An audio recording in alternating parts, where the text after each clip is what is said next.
My name is Deirdra Love, and I'm a dream catcher.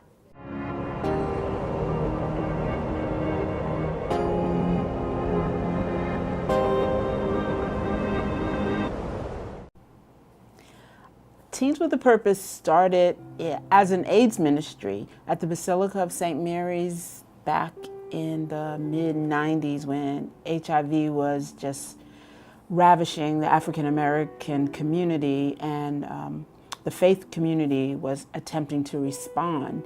And one day, one of the ministers asked me if I would be the coordinator for a youth piece so that teens could talk to other teens about HIV/AIDS. And because my best friend, my cousin, had been infected and lost his life to an AIDS-related illness, it was really close to my heart. And because I worked with young people in ministry, I felt like I was a perfect fit for me. And so we started Teens with a Purpose. It was peer-led, so the teenagers were trained on HIV prevention, and then they younged it up, as I would put it. They took what they learned and they translated it into a language that other young people would understand, and they needed mediums that they knew they could reach their friends, their peers with. So that brought in poetry and music because that's the language that young people speak. So they took what they learned and they put it in songs, and they put it in poems, and they put it in workshops, and we took it to the community. Fast forward to 2007, the pandemic is not what it was in the 90s. It's a peer-led ministry, and teenagers said, we want to impact more than just HIV virus. I'm still the coordinator, and so I said yes. My role is to support them so that teens could make a positive impact on one another. So they wanted to take on other things besides HIV. They wanted to take on the violence issue. They wanted to talk about teen pregnancy. So we got educated on all these different things. So they wanted to take on other initiatives. So for me, my job was to make sure they learned about the things that they wanted to talk about. So when they wrote a poem or a song or went to talk to their friends or to a group that we were invited to speak to, that they were well informed and that they were able to translate what they learned over to the song and to the poem and to the individual. So the nonprofit started in 2007. I left my corporate job and my corporate life and took a leap of faith and started the nonprofit. I brought along with me some of my closest friends, and they were in different walks of life, but things that a nonprofit organization needed. We had someone that was in marketing and finance.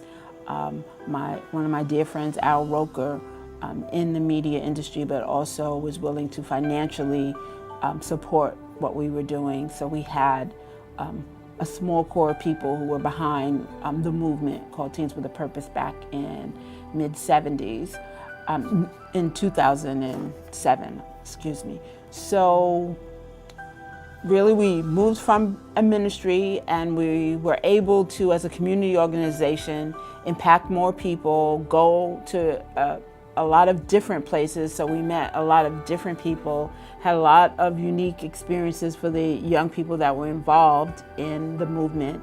And it just continued to grow from there. After that, we had a small grant for the Virginia Health Department that was called Choose Respect.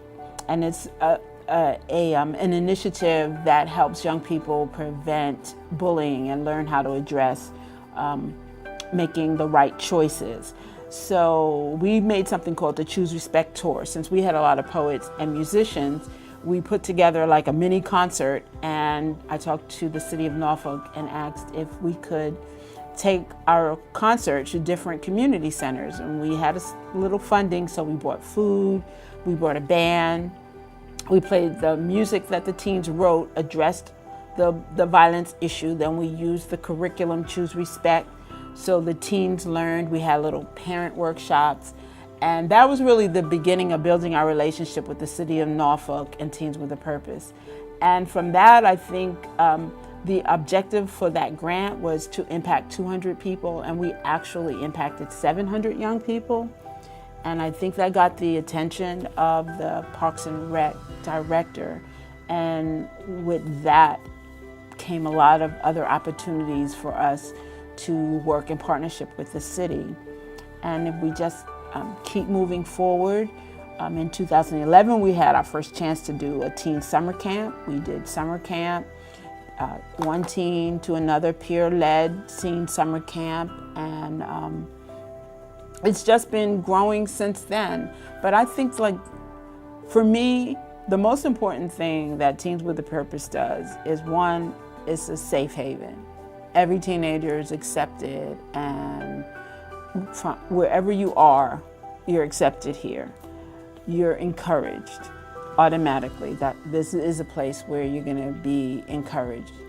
Young people have different experiences than they may have had in their lives outside of Teens with a Purpose.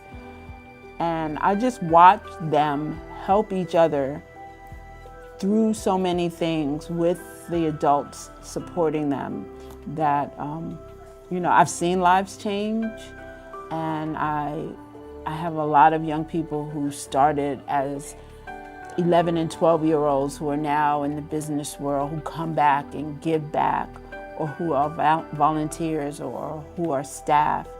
I have young people who have come to us because they were in trouble with the law, and they really just came to do community service hours, but they're here years later because they found a home and they found their voice, really. They had an opportunity to say things that mattered to them. They had an opportunity to help someone else to not make the same mistakes they did. And they had an opportunity to really to impact the community. So since this is a dream catcher, I want to suggest to anybody who has a dream to pursue something that they consider as their passion and their purpose. What I want to say to you is, one thing that I've learned is that having the dream and knowing your purpose is one thing, but being committed to the point that you will stick to it through thick and through thin. And I can promise you there will be both, but the perseverance and the reward is, you can't measure it. So I would just encourage you to expect highs and expect lows and go through it, because it's worth it.